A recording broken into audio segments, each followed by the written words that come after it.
2%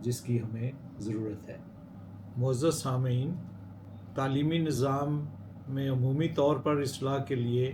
اور خصوصاً اساتذہ کی تربیت کے لیے جو ریفارم ایفرٹس پلان کی جاتی ہیں ان میں کمزوری اور خامی یا کمی کی سب سے بڑی وجہ تو ان اصلاحات کے لیے درکار وسائل کے عدم دستیابی ہے، اور یہ سب سے بڑی وجہ ایک دوسری بڑی وجہ کے ساتھ منسلک ہے۔ یہ بھی سسٹمک امپیڈیمنٹ ہے، یعنی یہ نظام ہمارے ملک کا جو عمومی نظام ہے اس میں ایک خرابی کی طرف نشاندہی ہم کر رہے ہیں کہ اس کی وجہ سے یہ انڈیویجول یا کسی ایک ادارے یا کسی ایک فرد کی رسپانسبلٹی نہیں ہے، بلکہ یہ نظام کے اندر بہتری لانے میں ناکامی کی وجہ ہے۔ وہ وجہ یہ ہے کہ جو پالیسی ڈسکنٹینیوٹی اس کو ہم کہہ سکتے ہیں کہ تعلیمی جو پالیسی ہے اس میں ایک ڈسکنٹینیوٹی ہے، اور اس کی وجہ پولیٹیکل انسٹیبلٹی ہے۔ Frequent policy changes with each government disruption continuously affect the education system. Without long-term stability, reforms fail to take root. یعنی اگر ہم 5 سال کا منصوبہ بنائیں اور 5 سال سے پہلے ہی اس منصوبے کو ڈسکنٹینیو کر دیا جائے تو پھر وہ منصوبہ سوائے ضیاع کے کسی ریسورسز کے ضائع ہونے سے کسی نتیجے کا حامل نہیں بنتا، کیونکہ کنٹینیوٹی اور تسلسل تمام کوششوں کی بنیاد بنتا ہے۔ اگر کوئی کام تسلسل کے ساتھ محنت کے ساتھ جاری نہ رہ سکے تو کبھی بھی کوئی عمارت تشکیل نہیں پاتی۔ پاکستانی تعلیمی نظام، اساتذہ کی تربیت کا نظام کی وجہ یہی ہے کہ ایک پولیٹیکل انسٹیبلٹی کا شکار ہم رہتے ہیں، اور انسرٹنٹی کی وجہ سے ہم جو پالیسی اناؤنس کرتے ہیں وہ بھی ہم اس پر عمل پیرا نہیں ہو پاتے۔ تیسری بڑی وجہ گورننس اور سینٹرلائزیشن کی فیلیئر ہے۔ Centralized policy making often ignores local realities, weak accountability and bureaucratic inertia block effective implementation. ہمارا ملک ایک بڑا ملک ہے، آبادی کے لحاظ سے بھی ہم ایک درجے پہ موجود ہیں، اور اس میں اگر ہم سینٹرلائزیشن کی طرف تھے تو کئی سال تک ہم سینٹرلائزڈ پالیسیز کے حامل رہے، لیکن 18ویں ترمیم کے بعد جو کہ ڈی سینٹرلائزیشن ہوئی اور اس میں پھر امپلیمنٹیشن اور گورننس کا فیلیئر ہوا، تو یعنی صوبے کہنے کو تعلیم جو ہے وہ صوبوں کا معاملہ ہے، اساتذہ کی تربیت صوبوں کو منتقل کر دی گئی ہے، لیکن صوبے میں امپلیمنٹیشن کی وجہ سے، بیوروکریٹک انرشیا کی وجہ سے، ان ایفیکٹو امپلیمنٹیشن کی وجہ سے ہماری یہ پالیسی اور اس میں ہمارے نظام میں تعلیم میں بہتری لانے کے لیے جو کوششیں کی جانی چاہیے وہ اس کی بڑی وجہ ایک گورننس کی فیلیئر ہے۔ گورننس جو ہے وہ گورننس کی فیلیئر سے مراد یہ ہے کہ ہم خیالی طور پر، آئیڈیا کے طور پر اور کانسٹیٹیوشنلی تو ریکوائر کرتے ہیں، لیکن اس کی امپلیمنٹیشن میں اور اس کو لاگو کرنے میں ہماری مشکلات درپیش آ جاتی ہیں، جس کی وجہ سے جو اصلاح ہے، تعلیمی نظام میں بہتری ہے، اساتذہ کی تربیت میں بہتری ہے، وہ اس پر ہم عمل نہیں کر سکتے۔ چوتھی بڑی وجہ جس کی وجہ سے تعلیمی نظام میں اصلاح میں مشکلات درپیش آئی ہیں وہ اسٹرکچرل انیکویلٹی ہے اور جینڈر گیپس ہیں۔ یعنی ہمارے یہاں جو نظام تعلیم ہے وہ کئی طرح کے 3 طرح کے تو کم از کم موجود ہیں، یعنی سرکاری نظام تعلیم ہے، پرائیویٹ ایجوکیشن سسٹم ہے اور مدرسے کا نظام تعلیم ہے، جبکہ اور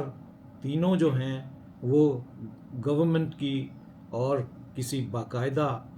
امپلیمنٹیشن پالیسی کے تحت باقاعدہ ان کی احتساب اور ان کی کامیابی کا جائزہ امپلیمنٹیشن کی کامیابی کا جائزہ اس لینے میں نظام جو ہے وہ اسٹرکچرل انیکوالٹیز ایگزسٹ کرتی ہیں، جس کی وجہ سے یعنی بعض ادارے اور بعض نظام کے حصے تعلیمی ریفارم کو اڈاپٹ کرنے میں، امپلیمنٹ کرنے میں وہ اسٹرکچرل انیکوالٹیز اور جینڈر گیپس، جب خواتین کی تعلیم ان کی تعداد کے مطابق اور ان کے لیے ادارے ہی موجود نہ ہوں تو یہ جو لٹریسی ریٹ ہے وہ ایگریگیٹ ہوتا ہے۔ لٹریسی ریٹ کسی بھی ملک کے لیے مین اور وومن کا الگ الگ نہیں ہو سکتا، ان کو ایک جیسا ہونا چاہیے، وہ فرق ہو سکتا ہے۔ تو یہی وجہ ہے کہ مثلا جو دینی تعلیم کے ادارے ہیں وہاں اب کچھ اداروں میں خواتین کے لیے بنائے گئے ہیں، لیکن وہ 90% جو ہیں کے قریب، 80% کے قریب، I don't know exact figure, لیکن وہاں خواتین کے لیے دینی تعلیم کا بھی کوئی ادارہ اس طرح سے، تو وہ میل ڈومینیٹڈ ایک نظام موجود ہے۔ تو جینڈر گیپ بھی ہے اور اسٹرکچرل انیکوالٹی بھی ہے۔ بعض ایسے پرائیویٹ ادارے موجود ہیں جن کے پاس بے پناہ ریسورسز ہیں، اور وہاں پڑھ کے ہماری ایک ایسی کلاس وجود پاتی ہے جو کہ حکمران ہی بننا چاہتے ہیں اور وہ اس کے علاوہ کوئی کام نہیں کرنا چاہتے۔ تو ایسے ادارے، یہ اسٹرکچرل انیکوالٹیز ہیں جو کہ سسٹم کے اندر ایگزسٹ کر رہی ہیں، جس کی وجہ سے نظام کے اندر جو ریفارم لانے کی کوششیں ہیں وہ گورنمنٹ اسکولوں میں آ جاتی ہیں، لیکن دینی تعلیموں میں اور پرائیویٹ ادارے اس سے اپنے آپ کو ماوراء ہی سمجھتے ہیں۔ اس کے بعد جو بڑی رکاوٹ ہے وہ لرننگ پاورٹی اور کریکولم فیلئر ہے۔ جب بچہ 10 سال تک اسکول میں رہے، میٹرک پاس کر لے، اگر وہ خوش قسمت ہے تو میٹرک تک جائے اور میٹرک پاس کر لے، تو اس نے کیا سیکھا ہوتا ہے؟ تو اس لحاظ سے بھی وہ لرننگ پاورٹی کا شکار رہتا ہے۔ اور کریکولم میں ہم وہ چیزیں پڑھاتے ہیں جو کہ آبسلیٹ ہو چکی ہیں۔ ہماری ٹیکسٹ بکس جو ہیں ان کو بنانے میں کئی سال لگ جاتے ہیں اور ان کو بہتر کرنے میں، اور وہ ادارے جو کہ سینٹرلائز ٹیکسٹ بکس بناتے ہیں تو وہ ٹیچر بھی اپ ڈیٹڈ انفارمیشن، ماڈرن انفارمیشن جو سائنس میں، ٹیکنالوجی میں جو کہ ایجادات ہوتی ہیں اس کو ہم انکارپوریٹ نہیں کرتے۔ زیادہ تر مذہبی اور پولیٹیکل بیسس پہ کریکولم میں تبدیلی آتی ہے، لیکن جو کریکولم میں جو چینجز ہیں اس کی امپلیمنٹیشن میں، اس کی وجہ سے یہ جو خرابی ہے اساتذہ کی تربیت سے متعلق بھی ہے، اور ہمارا نظام لرننگ پاورٹی کا شکار ہے اور کریکولم کو بہتر بنانے میں بھی شکار ہے۔ یعنی پرائیویٹ تعلیمی اداروں کا جو نصاب ہے وہ گورنمنٹ پالیسی سے اپنے آپ کو ماوراء سمجھتے ہیں، اور وہ وہاں ہم گورنمنٹ کا اپرووڈ کریکولم لاگو ہی نہیں ہوتا، نہ ان کا ایگزام ہمارے کنٹرول میں ہے اور نہ ہی ان کا کریکولم ہمارے کنٹرول میں ہے۔ تو یہ وہ پہلے والی جو اسٹرکچرل انیکوالٹی اور امپلیمنٹیشن کی بات ہم نے کی ہے، اسی سے متعلق اس کا یہ اثر ہے۔ چھٹا بڑی رکاوٹ روٹ لرننگ ہے۔ امتحان پاس کرنے کے لیے لوگ کوئی چیز یاد کرتے ہیں، جب امتحان ہو جاتا ہے تو اس سے اگلے دن اگر وہی سوال ان سے پوچھ لیا جائے تو ان کو اس کا جواب یاد نہیں رہتا۔ تو روٹ لرننگ اور آؤٹ ڈیٹڈ پیڈاگوجی، یعنی پڑھانے کے وہ طریقے جس میں کہ انسان کی صلاحیتیں، حافظہ ایک صلاحیت ہے لیکن تخلیقی سوچ اس سے بڑی صلاحیت ہے، وہ ہم طلبہ میں پیدا کرنے کی کوشش کرتے ہیں، اور نہ ہی ہم اس کا امتحان لینے کی کوشش کرتے ہیں۔ امتحان بھی ہم روٹ لرننگ کا لیتے ہیں، اور اسی کے لیے بچے کو اسکولوں میں، اکثر اسکولوں میں، تمام یعنی 99% اسکولوں میں یہی، تو یہ نظام میں اصلاح کے لیے وہ نتائج جو کہ نظام تعلیم سے توقع کیے جاتے ہیں، جس سے فارغ ہو کر آبادی جو ہے وہ کنٹریبیوٹ کرتی ہے معاشرے کی ترقی میں، ان میں تخلیقی صلاحیتیں پیدا ہوتی ہیں اور وہ حب الوطن بنتے ہیں۔ تو ہمارے یہاں ہر ایک انڈیویجول جو ہے وہ انڈیویجول لیول پہ زندہ رہنے کی صلاحیت، اس کو ترقی کرنے کی صلاحیت رکھتا ہے، لیکن معاشرے کو ساتھ لے کر، اپنے خاندان کو ساتھ لے کر کنٹریبیوٹ کرنے کی صلاحیت پیدا نہیں کر پاتا، اور وہ صرف ایک ذاتی حیثیت میں اپنی صلاحیتیں استعمال کر پاتا ہے۔ تو روٹ لرننگ اور آؤٹ ڈیٹڈ پیڈاگوجی یہ ہمارے نظام تعلیم کی ایک سسٹمک خرابی ہے جو کہ ریفارم کے اندر بڑی رکاوٹ ہے. اور لاسٹ میں جو رکاوٹ ہے وہ ڈراپ آؤٹ ریٹ ہے. اسکولوں سے اگر بچے داخل بھی ہو جاتے ہیں 5 سال کی عمر میں، ماں باپ کسی طرح بچے کو لے جاتے ہیں، تو اسکولوں کا ماحول، ان کی ماں باپ کی سسٹین کرنے کی صلاحیت، بچے کو مسلسل کئی سالوں تک 10-12 سال تک اسکول میں افورڈ کرنے کی صلاحیت، بچے سے ایکسپیکٹیشن خاص طور پہ لڑکوں سے کہ وہ کما کے لائیں اور گھر کے اندر رکھیں. تو ان وجوہات کی بنیاد پہ ہمارے ہاں اسکولوں سے ڈراپ آؤٹ بہت زیادہ ہے. لڑکیوں کا ڈراپ آؤٹ کئی اور وجوہات، سماجی وجوہات کی وجہ سے. تو یہ ایسی سسٹمک خرابیاں ہیں جن کی وجہ سے تعلیمی پالیسی بنا تو لی جاتی ہے، لیکن جب ہم اس کی امپلیمنٹیشن پہ آتے ہیں تو ہمیں بڑی 2 وجوہات کے جو ہم نے پہلے ذکر کی ہیں ان کی وجہ سے وہ امپلیمنٹ نہیں ہو پاتی. پالیسی موجود رہتی ہے، بڑی بڑی آئیڈیل پالیسیز جو کہ دنیا کہتی ہو اس کی تعریف کر سکتی ہوگی، لیکن جب ہم ان کو مسلسل امپلیمنٹ نہیں کر پاتے تو یہ وجوہات ہیں. اب ہم اس موضوع کے دوسرے حصے کی طرف آنا چاہتے ہیں جس میں کہ ہم ٹیچرز کی تربیت، اساتذہ کی تربیت کے لیے اور ان کی تیاری کے لیے کہ کس قسم کے اساتذہ. تو ٹیچر ایجوکیشن ریفارم جو ہیں یہ بھی پالیسی کا ایک لازمی جز ہوتا ہے. جن لوگوں نے نظام تعلیم کو چلانا ہے وہ اساتذہ ہی ہیں، وہ پرائمری لیول کے، ایلیمنٹری لیول کے، یونیورسٹی لیول کے، کالج لیول کے، ٹیکنیکل ایجوکیشن، میڈیکل انجینئرنگ کے اساتذہ، تحقیقی اداروں کے سپروائزر، یہ ان سب کی تربیت اساتذہ کی تربیت کے زمرے میں شامل ہوتی ہے. تو ٹیچر ایجوکیشن کے ریفارم سے مراد صرف اسکولوں کے اساتذہ کے لیے لازمی نہیں ہے. اگر ہمارے نظام میں 3 قسم کے مدارس موجود ہیں، یعنی عام تعلیمی ادارے، اسکول، پھر دینی تعلیم کے ادارے، اور پھر اعلیٰ قسم کے جو پرائیویٹ تعلیمی ادارے ہیں، ان کے اندر تعلیم اساتذہ کی جو تربیت ہے اس کے نظام انتہائی مختلف ہے، اور ان کے لیے ریکوائرمنٹس ہم پالیسی میں لکھتے ہیں تو صرف سرکاری اسکولوں کے لیے اساتذہ کی پالیسیز امپلیمنٹ ہوتی ہیں، جبکہ 2 بڑے حصے جو ہیں وہ اس سے باہر رہتے ہیں. اس وقت بھی پرائیویٹ اسکولوں کے اساتذہ کی بھرتی اور ان کے ٹینیور، ان کی پروفیشنل ڈیولپمنٹ کے متعلق ہماری کوئی سینٹرلائزڈ، مرکزی یا صوبائی سطح کی کوئی پالیسی موجود نہیں ہے. یعنی نہ ان سروس ٹریننگ ہے، نہ پری سروس ٹریننگ ہے. تو اس موضوع پر ہم الگ سے بات بھی کریں گے. تو آپ یہ جانتے ہیں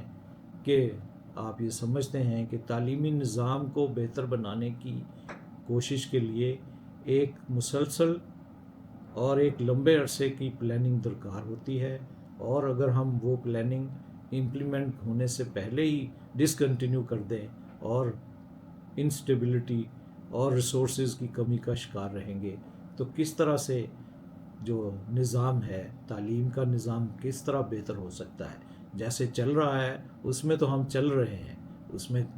یعنی 70% ڈراپ آؤٹ ہو جاتا ہے، اور یونیورسٹیوں میں جو لوگ پہنچتے ہیں ان کی تعداد 1% بھی نہیں ہے. دنیا میں سب بچے 12 سال تک کی تعلیم مکمل کرنے کے لیے 12 سال، پھر اس کے بعد یونیورسٹی گریجویشن تک جو ترقی یافتہ ممالک ہیں وہ پہنچتے ہیں. ایسی پالیسی وہ اڈاپٹ کرتے ہیں، چاہے وہ اسٹیٹ لیول کی ہو، چاہے وہ پروونس لیول کی ہو. تو ایسی پالیسیاں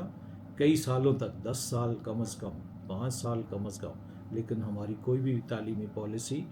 3 سال 4 سال کے سے زیادہ نہیں چل پاتی، اور ہم ایک نئی پالیسی کے لیے لے آتے ہیں. تو یہ مشکلات کی طرف اشارہ کرنا مایوسی پھیلانے کے لیے نہیں ہے. اس کے باوجود